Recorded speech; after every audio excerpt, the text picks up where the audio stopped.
सत्संग क्यों जरूरी है? सत संग, सत माने सच और संग माने साथ। सच का साथ करें, कहां करें, किस जगह करें? आपको लगता है कि कोई 100% सच बोलता होगा? इस घोर कलयुग में 100% तो दूर, अगर 50% भी बोले तो भी अच्छा इंसान, और 80-90 तो बहुत ही अच्छा, और 100 बोले तो फिर कहना ही क्या। बात ये आती है फिर किस पे यकीन किया जाए। हर कोई कहता है कि मैं सच बोलता हूं, हर कोई कहता है कि मैं सही हूं, हर कोई कहता है कि मैं ही ठीक हूं, बाकी सारी दुनिया गलत। फिर किस सच पे यकीन करें, किस सच का संग करें? तो एक ऐसा सच है जो कभी बदलता नहीं, एक ऐसा सच है जो आद काल से चला है, चल रहा है, चलता रहेगा, वो कभी झूठा हुआ ही नहीं। ऐसा सच जो उस सच से जुड़ जाया करते हैं, वो तमाम जिंदगी खुशियां हासिल करते हैं और मरणों उपरांत आवागमन से आजाद होके मोक्ष मुक्ति हासिल करते हैं। तो ऐसा सच एक ही है, और वो है ओम, अल्लाह, वाहिगुरु, गॉड, खुदा, राम। वो सच है, पर उसका संग कैसे करें? आप उसका संग करें ना करें, वो आपका संग हमेशा करता है।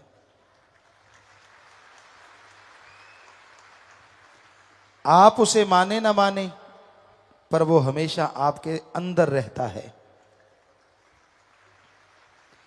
कई लोग पूछते हैं कि आदमी जब गुनाह करता है, बुरे कर्म करता है, क्या मालिक तब भी अंदर होता है?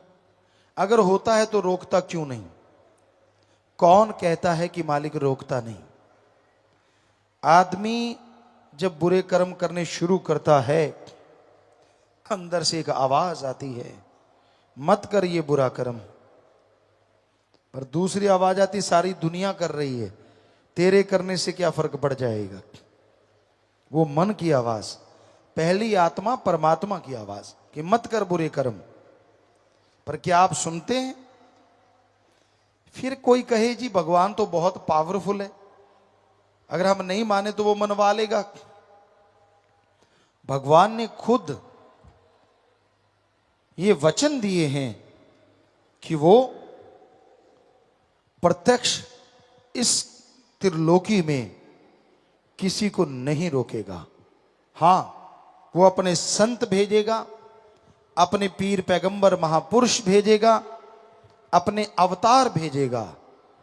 जो कोई उनकी बात को सुन के अमल करेगा, उन्हें चमत्कार नजर आएंगे, खुशियां मिलेंगी, लज्जतें आएंगी। तो इंसान अपने संत गुरु पीर फकीर के वचनों को माने, अपने स्वार्थ सिद्धि के लिए उनको तोड़ मरोड़ के पेश ना करे। लोगों ने काम अपना निकालना होता है और ठप्पा संतों से लगवाना चाहते हैं। कई बार ऐसा देखा, आपको एक बात सुनाया करते हैं कि एक बार एक जमींदार सज्जन हमारे पास आए, कहने लगे गुरुजी मैंने ट्रैक्टर लेना है, आपने तो बहुत जमींदारा किया है, क्या आप बता सकते हैं बढ़िया ट्रैक्टर कौन सा रहेगा? हमने कहा हाँ भाई क्यों नहीं, कितनी जमीन है? कहने लगा जी 2-2.5 एकड़। तो बेटा आयशर ले ले। बढ़िया है, उसमें डीजल की खपत कम होगी, खर्चा कम होगा, तेरी जमीन के लिए काफी है। क्या लगा वो तो ठीक है गुरुजी, अगर मैं हिंदुस्तान ले लूं। हमने कहा भाई इतना बड़ा ट्रैक्टर तो वो 2 एकड़ में तो खड़ा ही होगा। कहने का मतलब खर्चा ही खा जाएगा इतना तो वो। आयशा ठीक है, कहता जी बिल्कुल सही बात आपने कही, पर मेरा दिल करता मैं तो हिंदुस्तान ले लूं, कैसा रहेगा। हमने कहा तेरी मर्जी। तो हो गया ना काम, बात अपनी मनवानी है, ठप्पा इधर से लगवाना है। ये सही नहीं होता। पीर फकीर जो बात कह दें वो मालिक की रजा में, और कोई उसे झट से मान ले दृढ़ यकीन के साथ, तो हाथों हाथ उसके रहमो करम के नजारे मिलते हैं, चमत्कार शुरू होते हैं, खुशियां मिलती हैं। बाकी आदमी की जैसी भावना होती है, जैसी भी कोई श्रद्धा रखता है, फल तो उसे वैसा ही मिलता है।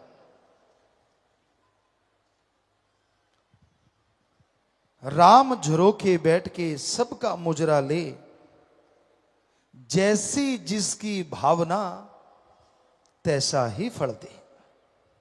राम झरोखे, झरोखे आंखों को भी कहा जाता है, और झरोखे महलों में गुप्त छोटे छोटे छिद्र रखे होते हैं जिनसे रानियां देखती हैं।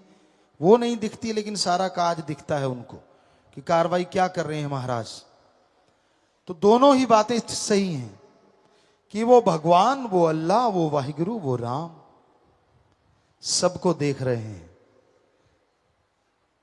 हर किसी को हर पल हर क्षण देखते हैं, और जैसी जिसकी भावना, जैसी श्रद्धा, जैसा यकीन, वैसा ही फल दे, उसे वैसा ही फल मिला करता है। आदमी अगर अहंकारी है, खुद गर्ज है, तो उसका अहंकार एक न एक दिन टूटता जरूर है। खुद गर्ज इंसानों को इंसान कम शैतान ज्यादा कहा जाता है। आज के दौर में खुद गर्जी का ही बोलबाला है। जिधर निगाह मारो खुद गर्ज लोग, स्वार्थी लोग। आपको नमस्कार भी कर दी तो समझ लो उसके पीछे कोई ना कोई गर्ज होगी। आपको प्यार के 2 मीठे बोल बोल दिए, सिवाय प्रेमी जन के, सिवाय मालिक के प्यारों के, और किसी ने अगर ऐसा किया है तो यकीन मानो कोई ना कोई गड़बड़ जरूर है। या तो आपकी राज पहुंच है, लोग आपको अनजाने में आके नमस्कार कर देते, जानते भी नहीं फिर भी करते हैं। या आप बड़े ऑफिसर हैं, मौके के ऑफिसर, लोग आपको नमस्कार करते हैं क्योंकि आपसे कोई काम लेना होगा। या आप कोई बड़ा ओहदा रखते हैं समाज में, या जमीन जायदाद आपके पास बहुत पैसा है, या बहन बेटी बहू कोई आपकी सुंदर है। बुरा ना मानना, सच हमें कहना पड़ता है, और फकीर सच नहीं कहेगा तो कौन कहेगा।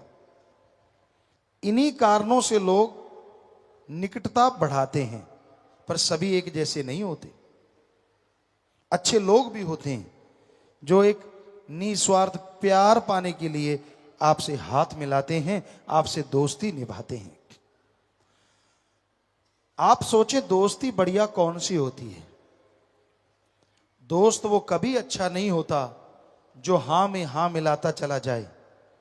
दोस्त अच्छा वो होता है जो आपकी कमियां आपके मुंह पे सुनाता जाए।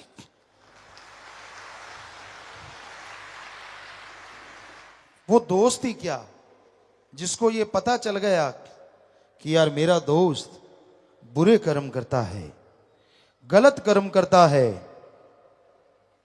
और वो दोस्त कहे मैं सही कर रहा हूं ना। वो दोस्त ही क्या जो ये कहे सही कर रहा है। दोस्त क्या कहेगा, तू 100% गलत कर रहा है, तू बर्बाद हो जाएगा, तेरा शरीर बर्बाद हो जाएगा, मत कर गलत कर्म। तो दोस्त इस संसार में एक ऐसा भी है जिसकी दोस्ती कभी टूटती नहीं और जो हर बात पे टोकता है, जो गलत आप करते हो, वो है सतगुरु अल्लाह वाहिगुरु राम। बच्चे कहते हैं बेस्ट फ्रेंड, वो बेस्ट फ्रेंड है। इससे भी कोई बड़ा शब्द है तो वो बड़ा फ्रेंड है। वो आपको कभी दगा नहीं देगा। उसने अगर आपका हाथ पकड़ लिया तो कभी छोड़ेगा नहीं। उसने साथ देना शुरू कर दिया तो दोनों जहान में देगा। अपने आप को आपने उसका बना लिया तो वो ऐसा अपना बनाएगा कि दुनिया में और दोनों जहां में जय जयकार करवा देगा। पर उसे अपना बनाने के लिए बहुत चीजों का त्याग करना पड़ता है। खुद गर्जी का त्याग, स्वार्थीपन का त्याग, काम वासना, क्रोध, लोभ, मोह, अहंकार का त्याग, नशों का त्याग, चुगली निंदा का त्याग। अब आदमी सोचे इतने त्याग कैसे करूं, तो एक ही त्याग कर दो कि यहां भगवान देख रहा है, वहां कोई बुरा कर्म नहीं करेंगे। बस एक ही त्याग काफी है, बाकी त्याग चाहे ना करो। कई बच्चे हंस रहे हैं, है भी बात हंसने की, क्योंकि अगर आप ये सोच लें कि यहां भगवान है, वहां कोई बुरा कर्म नहीं करेंगे, तो बताओ ऐसी जगह कौन सी है जहां भगवान नहीं है? वो तो शरीर के अंदर है, शरीर के बाहर है, कण कण में, जर्रे जर्रे में। गॉड इज एवरीवेयर, हर जगह है वो। बताओ फिर बुरा कर्म करोगे कैसे? एक ही बात काफी है सब बुराइयां छुड़ाने के लिए। तो सत्संग में जिस तरह स्कूल कॉलेज में जीवों को समझाया जाता है, बच्चों को पढ़ाया लिखाया जाता है, सत्संग में वैसे ही समझाया जाता है। बेटा मत कर बुरे कर्म। अब तो दुलतियां झाड़ रहा है, छलांगे लगा रहा है। जब लेने का देना पड़ा ना, तब रोएगा, चिल्लाएगा, ये मेरे साथ ऐसा क्यों हो रहा है। तब नहीं कोई मानता मन के अहंकार में, जब मन हावी हुआ होता है, और तब तो गुस्सा, अहंकार, ये वो फलां। और जब उसकी बारी आती है, फिर कहता है मैंने ऐसा क्या किया था। भूल जाता है अपने अवगुणों को, गिनवाता है अपने गुणों को, अपने भले कर्मों को। अरे भाई, बुरा कर्म मत करो। बुरा कर्म इंसान को डुबो देता है। बुरा कर्म इंसान को शैतान बना देता है, और अच्छा कर्म शैतान को इंसान और इंसान से भक्त बना देता है। सत्संग जबरदस्त है। एक बात सुनाते हैं आपको, पहले भी एक दो बार आपको सुनाई। एक राजा का शहर था, बहुत सुंदर उसकी बादशाहत थी। पर जिस तरह चंद्रमा सुंदर है, बीच में धब्बे होते हैं। उस राज्य में एक शातिर चोर था। ऐसा शातिर चोर जो कभी पकड़ा नहीं गया। एक राज्य में नहीं, आसपास के सभी राज्यों में वो चोरी करता था, और इतनी जबरदस्त तरीके से किसी को समझ ही नहीं आती थी।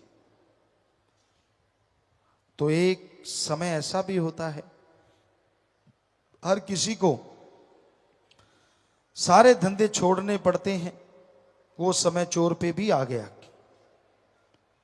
वो दुनिया छोड़ने लगा, बीमार हो गया।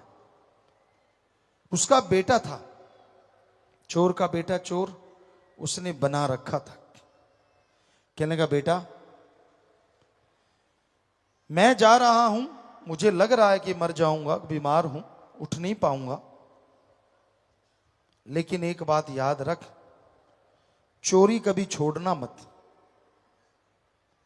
वो कहने लगा पापा क्या सावधानियां बरतनी चाहिए। उस जमाने में यह होता था कि जिसके पास सामान मिल गया वो चोर।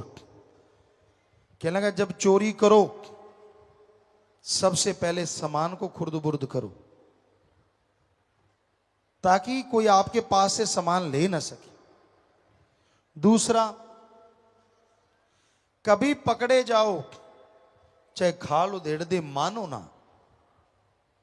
और तीसरा, कभी संतों की सत्संग मत सुनो। वो कहता जी ठीक है। और कुछ समय बाद वो चोर गुजर गया। उसका बेटा चोरी करने लगा, जवान उम्र, सोचा पहले ही बड़ा हाथ मार लेता हूं। बादशाह के राजमहल में पहुंच गया, चोरी की, लेकिन खबर हो गई महल में कि चोरी हो रही है। सिपा सलाहर पीछे भागे, सैनिक शहर कोतवाल, और वो भागने लगा।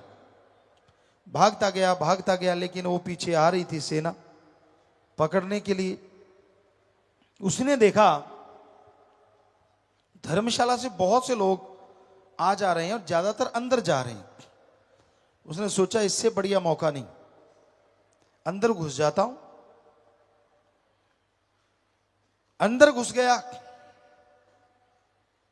एक किसी बहन को देखा, उसने जजमेंट की, पहचान लिया कि ये तो वो, और उसके थैले में हीरे जवाहरात जो उसके हाथ में थे वो डाल दिए। सामने देखा तो संत जी आके बैठ गए। अब पापा की, अपने फादर की बात याद आ गई। संतों की बात ना सुनना, कानों में उंगलियां ले ली। पर आदमी को कहो ना उधर ना देखो तो वो देखता जरूर है, चाहे चोरी चोरी देखे। ये मनोदशा है। अब उसके अंदर आए, यार संत ऐसा क्या कहते हैं जो मेरे पापा ने कहा, फादर ने कहा कि संतों के वचन नहीं सुनने।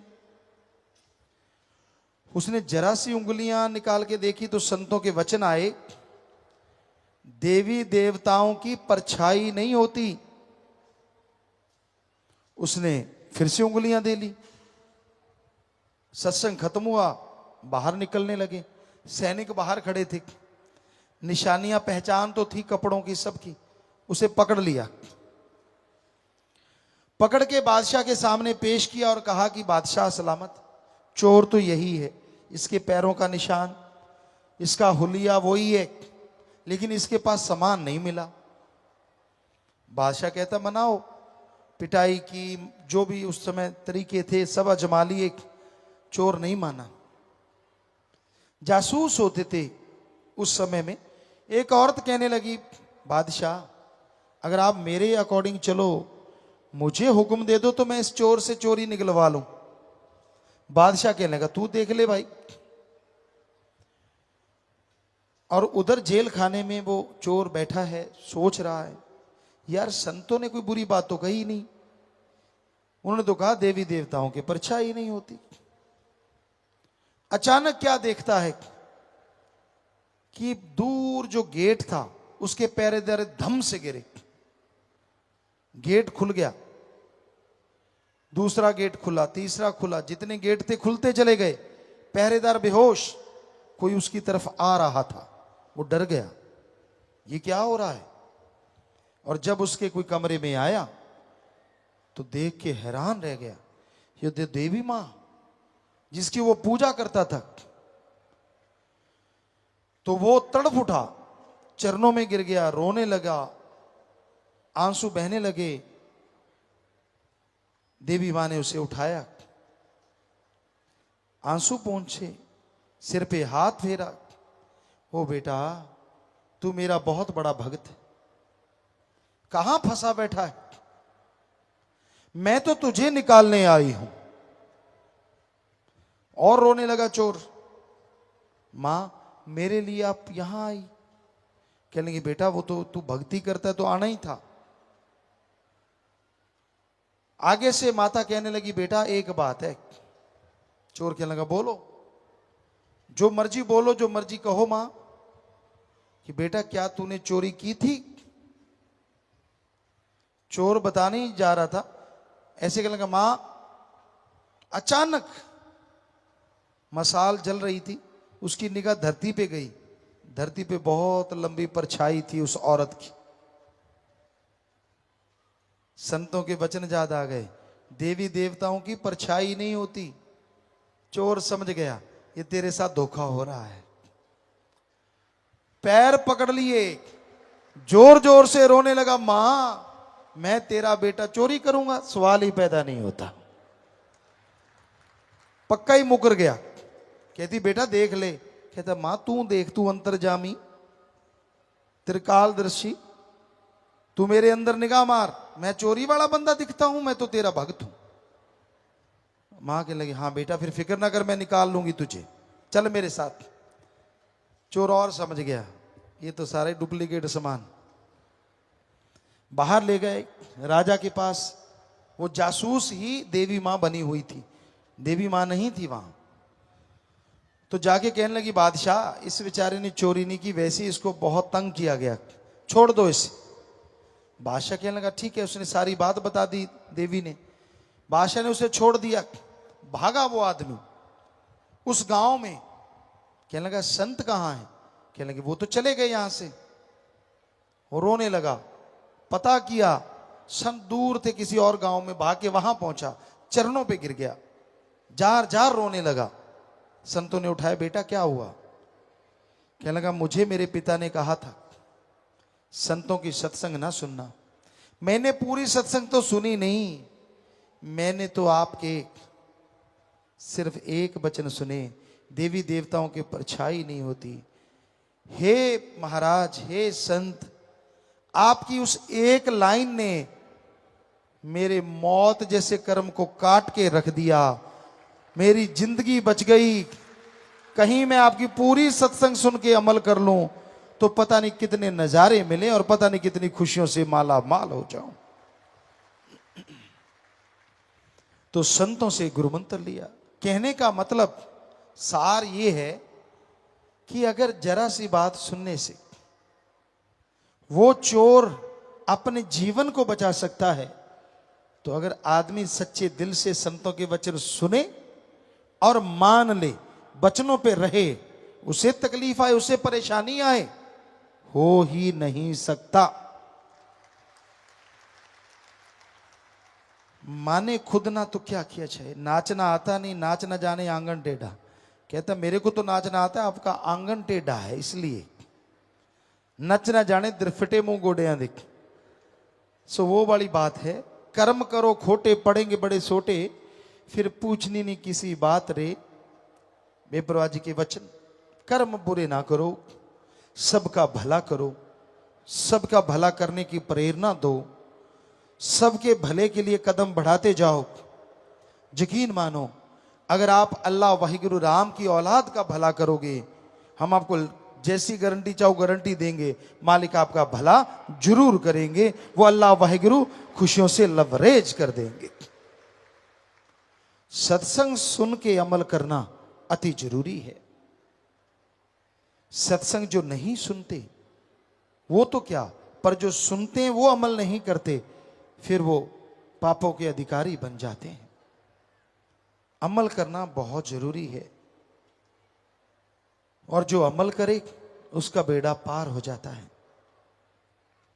सोहबत संग, चोर का करोगे तो चोरी करना सीखोगे, जुआरी का करोगे तो जुआ खेलने की लत पड़ेगी, शराबी का करोगे तो कहीं ना कहीं पैग मारने लग जाओगे, निंदा चुगली वाले का संग करोगे तो हां में हां जरूर मिलाओगे और पापों के अधिकारी बन जाओगे। इसलिए अच्छी संग करो, संतों की, फकीरों की, अच्छे नेक लोगों की।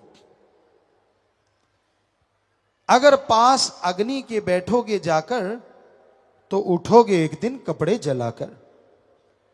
अगर पास अग्नि के बैठोगे जाकर तो उठोगे एक दिन कपड़े जलाकर। अगर पास फूलों के बैठोगे जाकर तो उठोगे कपड़ों में खुशबू बसाकर। उठोगे कपड़ों में खुशबू बसाकर।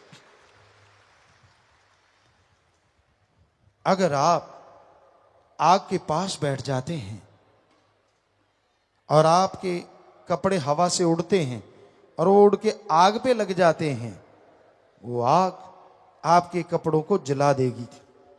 किसी और दिन आप फूलों के ढेर के पास बैठे हैं, कपड़े उड़ते हैं, वो फूलों पे लग जाते हैं। फूलों ने क्या करना है? कपड़ों में खुशबू भर देनी है। तो अगर बुराई का संग करोगे, बुरे लोगों की सोहबत करोगे, तो सारी जिंदगी खुशियां, चैन, आनंद जल के राख हो जाएगा। और अगर भले पुरुषों का संग करोगे, नेकी का संग करोगे और संत पीर फकीर की बात को मान के चलोगे, तो यकीन मानो आपकी जिंदगी नहीं, आपकी कुलें महक जाएंगी, कुलों में खुशियों का संचार हो जाएगा। तो मानना मर्जी आपकी, बताना फर्ज हमारा। संत फकीर तो विनती करते रहते हैं, जो सुन के मान लेते हैं उनका बेड़ा पार हो जाता है। तो बुरी सोहबत कभी ना करो, क्योंकि आदमी को सोहबत संग ही मारता है, और सत्संग तो सर्वोत्तम संग है। जिन्होंने सत्संग किया वो तमाम जिंदगी खुशियों के अधिकारी बन गए। जिन्होंने सत्संग किया उन्होंने परमपिता परमात्मा को पा लिया। अजी जिन्होंने सत्संग किया उन्होंने जन्मों जन्मों के पाप कर्मों को खत्म करके अपने रोगों का खात्मा कर लिया। अरे जिन्होंने सत्संग किया भगवान के साक्षात दर्शन करने के वो काबिल बन गए और खुशियों से लबरेज हो गए।